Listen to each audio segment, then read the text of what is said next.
2, 1.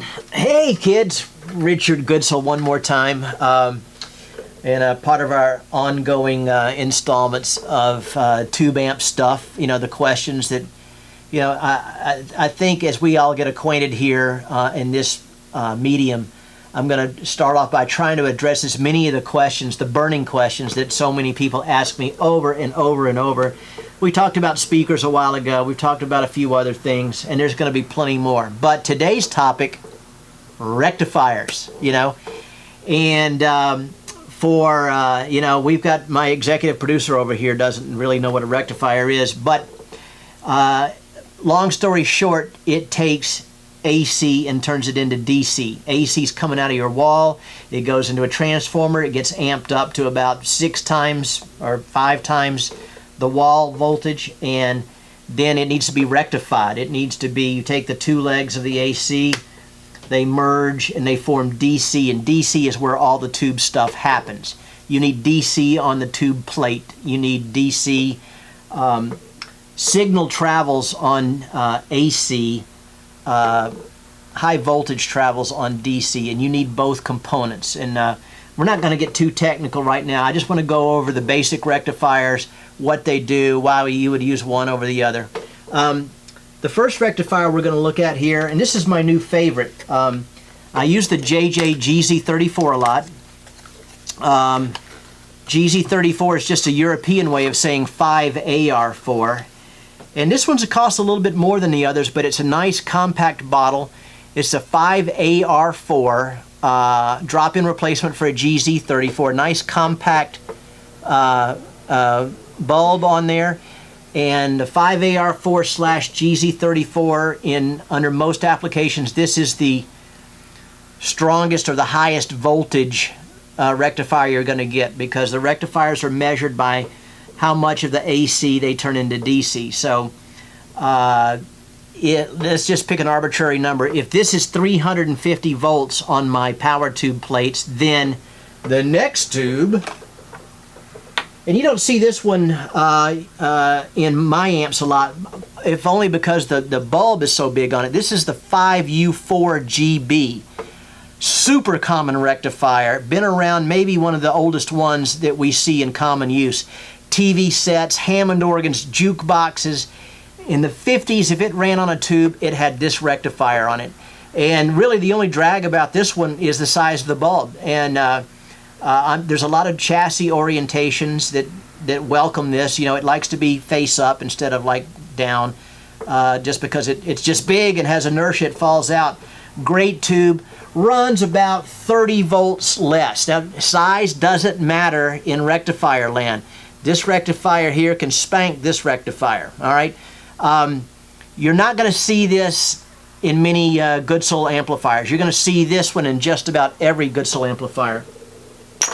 And then finally, maybe not finally, I might have a surprise rectifier up my sleeve here in just a minute.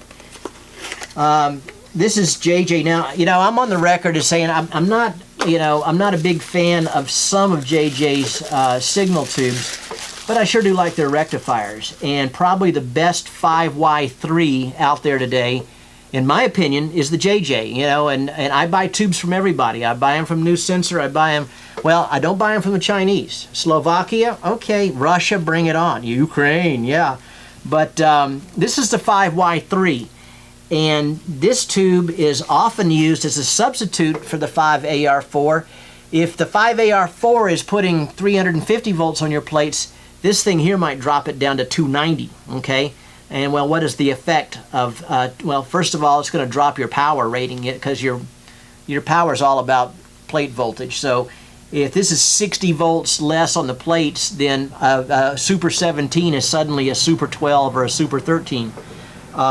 But that's not necessarily a bad thing, because we have artifacts known as tube compression and sag. Some of you guys out there, it's an art form. Some of you guys, just if it's glass and it lights up, you stick it in there. But rectifier selection important. The 5AR4, the most common. And if I can do this real quick, let me look up here on the magic shelf and see. Oh, we got lucky tonight. One other rectifier on the miniature socket format. This is the 6CA4, or as they say in Great Britain, it's the EZ81. My favorite one is Electro Harmonics. That's our friend Mike Matthews at New Sensor Corporation. He owns the plant that makes these things. These are made in Russia. It's in America, it's called the 6CA4. It's also a very, very old rectifier, one of the first ones, maybe the first one to use the small format. You'll catch me using this every now and then. Every now and then, you know, somebody calls me and says, I need a rectifier, and I say, what do you got? And they say, well, it's this weird 6, you know, like, I must have been in some weird mood that day or whatever. This one is generally lower voltage than the others. It's probably comparable in voltage to the 5Y3. Obviously, it's used because of its size. Maybe the sockets I have to work with are all miniature 9-pin sockets. Maybe for added realism. I mean, you'll find this tube is native to the Marshall 18 1974X.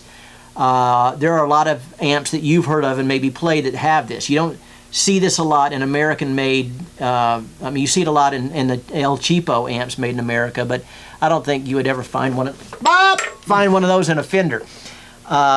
They're mostly about the big glass. But anyway, there you have it. 5AR4, 5U4GB, 5Y3. 5AR4 and the 5Y3 are going to be the two most common in my practice. And then finally the little 6CA4. I'll put this one on the shelf. I won't sell this one because it's fallen down. But nevertheless, in certain contexts, it's a very important rectifier tube, and it's what I use on the GC12 series. And the GC12 is a detuned Super 17, and it's by virtue of this tube that it's not 17 watts, it's only 12. So it's you know, we can design around it. You know, it's a fun tube. But anyway, I know that's probably going to generate more questions than answers, and as always, give me a call, send me an email, visit me on Facebook. See you, bye.